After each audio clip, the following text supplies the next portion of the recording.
జనసేన అధినేత పవన్ కళ్యాణ్ పోటీ చేయబోతున్న పిఠాపురం నియోజకవర్గంపై సీఎం జగన్ ఫోకస్ పెట్టారు. సీఎం క్యాంప్ ఆఫీస్కు ముద్రగడ వంగ గీత చేరుకున్నారు. వైసీపీలో చేరబోతున్నారు పిఠాపురం జనసేన నేతలు. నియోజకవర్గ బాధ్యతలు ముద్రగడ ద్వారంపూడికి అప్పగిస్తారు. మండలాల వారీగా ఇన్ఛార్జీల నియామకం చేపట్టే అవకాశం ఉంది. పవన్ను ఓడించేలా వైసీపీ వ్యూహాలు రచిస్తోంది. బీసీ కాపు ఓట్లే టార్గెట్గా ముందుకు వెళ్తోంది వైసీపీ. మొత్తం మీద పిఠాపురం నియోజకవర్గాన్ని చాలా ప్రతిష్టాత్మకంగా తీసుకుంది అధికార వైసీపీ. పవన్ కళ్యాణ్ ఓటమే లక్ష్యంగా జనసేన నేతలను వైసీపీలో చేర్చుకుంటోంది పార్టీ. నియోజకవర్గ బాధ్యతలు ముద్రగడ అలాగే ద్వారంపూడికి అప్పగించారు. మండలాల వారీగా ఇన్ఛార్జీలను కూడా నియమిస్తున్నారు. పవన్ను ఓడించేలా వైసీపీ స్కెచ్లు వేస్తోంది. ప్రధానంగా బీసీ కాపు ఓట్లే టార్గెట్గా వైసీపీ ముందుకెళ్తున్నట్టుగా తెలుస్తుంది.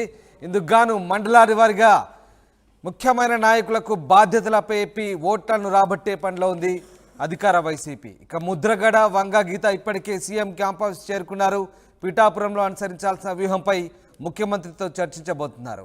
రాజేష్ జైన్ అవుతున్నారు మనతో. రాజేష్, ముఖ్యంగా పిఠాపురంపై సీఎం జగన్ ప్రత్యేకంగా ఫోకస్ చేస్తున్నట్టుగా తెలుస్తుంది. ఎలాంటి వ్యూహాలు రచిస్తున్నారు అక్కడ? ఖచ్చితంగా పిఠాపురం మీద వైసీపీ చాలా ఎక్కువగా ఫోకస్ చేస్తుంది. పవన్ కళ్యాణ్ పోటీ చేస్తానని ప్రకటించిన దగ్గర నుంచి అక్కడ వ్యూహాత్మకంగా అడుగులేస్తుంది. ముఖ్యంగా కాపు సామాజిక వర్గానికి సంబంధించినటువంటి ముద్రగడ్ని తీసుకురావడంతో పాటు ఈరోజు తాజాగా పిఠాపురం నియోజకవర్గానికి సంబంధించి 2019లో ఓడిపోయిన తర్వాత ఒక మహిళని ఇన్ఛార్జిగా పెట్టారు. అక్కడ తంగెళ్ళ ఉదయ శ్రీనివాస్ని ఇన్ఛార్జిగా ప్రకటించే ముందు వరకు ఆమె ఇన్ఛార్జిగా కొనసాగి ఆమె ఈరోజు వైసీపీ తీర్థం పుచ్చుకోబోతున్నారు. ఆమె గత 6 నెలల కిందటే వైసీపీ జనసేనకి రాజీనామా చేశారు. కానీ ప్రస్తుతం ఆమె వైసీపీలో చేరబోతున్నారు. ముద్రగడ వంగ గీత సమక్షంలో ఆమె వైసీపీలో చేరబోతున్నట్టు తెలుస్తుంది. వాటితో పాటు పిఠాపురంలోని కొంతమంది జనసేన నేతలు కూడా ఈరోజు వైసీపీలో జాయిన్ కాబోతున్నట్టు తెలుస్తుంది. ఇంతకుముందు మీరు చెప్పినట్టే మండలాల వారీగా పిఠాపురం నియోజకవర్గాన్ని మండలాల వారీగా గ్రామాల వారీగా విభజించేసి మండలానికి ఒక కీలకమైన మాజీ ఎమ్మెల్యే స్థాయి వ్యక్తికి బాధ్యతలు అప్పగించడం, అక్కడ ప్రతి గ్రామాన్ని జల్లెడ పట్టడం, వైసీపీకి సంబంధించినటువంటి సానుభూతి పరులు ఎవరు, జనసేన సంబంధించిన సానుభూతి పరులు ఎవరు, వాళ్ళ ఓటు బ్యాంక్ని ఏ విధంగా టర్న్ చేసుకోవాలనే అనేక వ్యూహాత్మక అడుగులైతే వైసీపీ వేస్తుందని చెప్పాలి. ఎందుకంటే 2017లో నంద్యాల బై ఎలక్షన్లో ఇలాంటి సిచ్యువేషన్ మనం చూసాం. ఎందుకంటే అక్కడ పూర్తి స్థాయిలో అటు టీడీపీ వైసీపీ నేతలు ఆ టైంలో ప్రతి గ్రామానికి ఒక మాజీ ఎమ్మెల్యే, మండలానికి మంత్రి ఇన్ఛార్జిగా పెట్టి అప్పుడు నంద్యాల బై ఎలక్షన్ నడిపించారు అధికార ప్రతిపక్షాలు. కానీ ఇప్పుడు అదే స్థాయిలో పిఠాపురంలో వైసీపీ ఆ స్థాయిలో అక్కడ మండలానికి ఒక ఎమ్మెల్యేని, గ్రామానికి ఒక మాజీ ఎమ్మెల్యేని, జడ్పీటీ స్థాయి వ్యక్తుల్ని పెట్టి ఎలక్షన్ జరపబోతుంది. దానికి ప్రధాన కారణం అసెంబ్లీకి పవన్ కళ్యాణ్ వెళ్ళకూడదనే ఉద్దేశంతో వైసీపీ అడుగులు వేస్తుంది. ఈసారి కూడా పవన్ కళ్యాణ్ ఎట్టి పరిస్థితుల్లో ఓడించాలనేది వైసీపీ టార్గెట్. కాబట్టి ఇప్పుడు ఆ దిశగానే అడుగులు వేస్తుంది. పిఠాపురంలో ఉన్నటువంటి జనసేన నేతల్ని ఎంత కుదిరితే అంతమందిని వైసీపీలో తీసుకురావడం, పవన్ కళ్యాణ్ వ్యతిరేకంగా అక్కడ పనిచేయించడం, జనసేన ఓట్లన్నీ వైసీపీ పడేలా చేయడం అనేది వైసీపీ వ్యూహంగా కనబడుతుంది.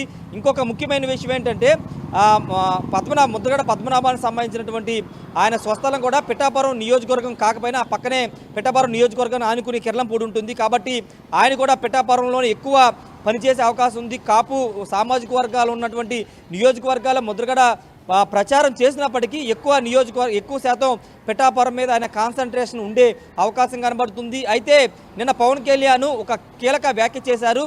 ఓటుకి ₹1,00,000 ఇచ్చి ఓటు కొన్నా కానీ పిఠాపురంలో నాదే విజయం అంటూ పవన్ కళ్యాణ్ వ్యాఖ్య చేశారు. ఈ నేపథ్యంలో ఆయన వ్యాఖ్యల మీద కూడా అక్కడ వైసీపీ అభ్యర్థి వంగ గీత కూడా కౌంటర్ ఇచ్చారు. ఓట్లు కొనాల్సిన అవసరం తమకు లేదనేది వంగ గీత చెబుతున్న నేపథ్యంలో ఇప్పుడు క్యాంప్ ఆఫీస్కి ముద్రగడ వంగ గీత వచ్చారు. జనసేన సంబంధించినటువంటి పిఠాపురం నేతలు ఇంతకుముందు చెప్పినటువంటి మాజీ ఇన్ఛార్జితో పాటు మరికొంతమంది కీలక నేతలు వైసీపీ తీర్థం పుచ్చుకోబోతున్నారు. పూర్తిగా ఆపరేషన్ పిఠాపురం పేరుతో ఇప్పుడు వైసీపీ పవన్ కళ్యాణ్ను ఓడించేందుకు మండలాల వారీగా ఇన్ఛార్జీలను కూడా నియమిస్తున్నట్టుగా తెలుస్తుంది. అలాగే ముఖ్యంగా బీసీ కాపు సామాజిక వర్గ ఓట్లను టార్గెట్ చేసుకొని ఆ ఓట్లు రాబట్టేందుకు వైసీపీ వ్యూహాలు రచిస్తున్నట్టుగా తెలుస్తుంది. సో ఎట్లాంటి స్ట్రాటజీతో ముందుకెళ్తున్నారు? అలాగే పవన్ కళ్యాణ్ 1,00,000 మెజార్టీ తీసుకురావాలంటూ అభిమానులకు పిలుపునివ్వడంతో వైసీపీ ఏ రకంగా తీసుకోబోతుంది ఇదంతా కూడా? ఖచ్చితంగా మండలానికి ఇంతకుముందు కురసాల మాజీ MLA Kakinada rural MLA Kurasala కన్నబాబుకు ఒక మండలాన్ని అప్పగించారని తెలుస్తుంది. ద్వారంపూడి కాకినాడ టౌన్ ఎమ్మెల్యే ద్వారంపూడి చంద్రశేఖర్ రెడ్డికి ఒక మండలాన్ని, అదేవిధంగా ఇప్పుడు ఉమ్మడి తూర్పుగోదావరి, ఉమ్మడి పశ్చిమ గోదావరి జిల్లాలకి రీజనల్ కోఆర్డినేటర్ ఉన్నటువంటి మిథున్ రెడ్డికి పూర్తిగా ఆ నియోజకవర్గం పిఠాపురం నియోజకవర్గం ఒక నియోజకవర్గాన్ని కోఆర్డినేటర్గా నియమించింది. పూర్తిగా ఆయన ఇంకా ఉభయ గోదావరి జిల్లాలతో పాటు పిఠాపురం మీద కూడా ఆయన కాన్సన్ట్రేషన్ చేయబోతున్నారు. ఈ నేపథ్యంలో ఇంకా మిగతా మండలాలకు కూడా వైసీపీ కీలక నేతల్ని, మాజీ మంత్రుల్ని, మాజీ ఎమ్మెల్యేని అక్కడ ఇన్ఛార్జిగా ప్రకటించే అవకాశం కనబడుతుంది. పవన్ కళ్యాణ్ ఎట్టి పరిస్థితుల్లో ఓడించాలనేది వైసీపీ వ్యూహం కాబట్టి ఎంతమంది కుదిరితే అంతమందిని అక్కడ పిఠాపురం పంపాలి, ప్రచారం చేయించాలని చూస్తుంది. ముఖ్యమంత్రి కూడా బస్సు యాత్రలో భాగంగా పిఠాపురం వెళ్లే అవకాశం కనబడుతుంది. అక్కడ కూడా తన ప్రచారాన్ని కొనసాగించే అవకాశం కనబడుతుంది. ప్రస్తుతానికైతే అక్కడ ఉన్నటువంటి జనసేన నేతలందరినీ కూడా వైసీపీలో తీసుకురావాలనేది వాళ్ళ వ్యూహంగా ఉంది కాబట్టి వ్యూహంలో భాగంగా ఈరోజు కొంతమంది జనసేన నేతల్ని వైసీపీలో చేర్చుకుంటున్నారు. రాబోయే రోజులు ఇంకా చేరికలు ఎక్కువ ఉంటాయి అనేది వైసీపీ నేతలు చెప్తున్నారు. రామదాస్ రైట్. అలాగే రాజేష్, ఇవాళ సీఎం క్యాంప్ ఆఫీస్కు ముద్రగడ, వంగా గీత లాంటి నేతలంతా కూడా చేరుకొని పిఠాపురంలో అనుసరించాల్సిన వ్యూహాన్ని ముఖ్యమంత్రితో కూడా చర్చిస్తున్నట్టుగా తెలుస్తుంది. ముఖ్యమంత్రి ఏం చెప్తున్నారు? ముఖ్యంగా పిఠాపురం విషయంలో చాలా ప్రెస్టీజియస్గా తీసుకున్నారు. పవన్ కళ్యాణ్ ఓటమి లక్ష్యంగా వైసీపీ పనిచేసేందుకు ఎట్లాంటి దిశానిర్దేశం చేస్తున్నారు ముఖ్యమంత్రి వాళ్ళకి?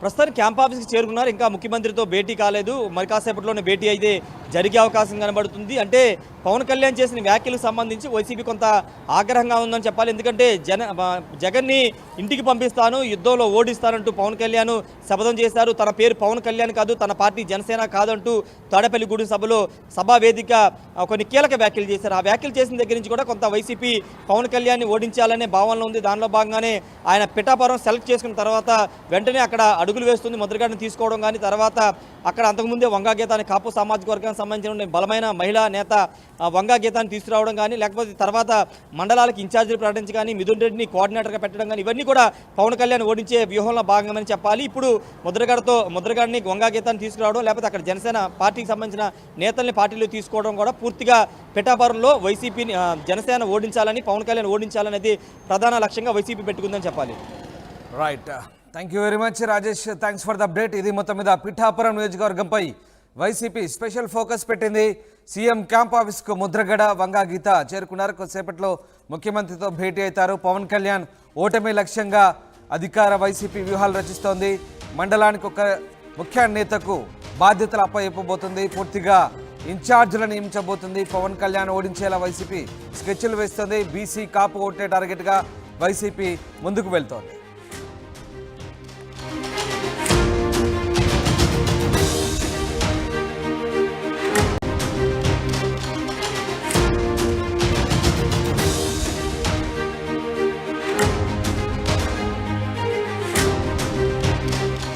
జనసేన అధినేత పవన్ కళ్యాణ్ పోటీ చేయబోతున్న పిఠాపురం నియోజకవర్గం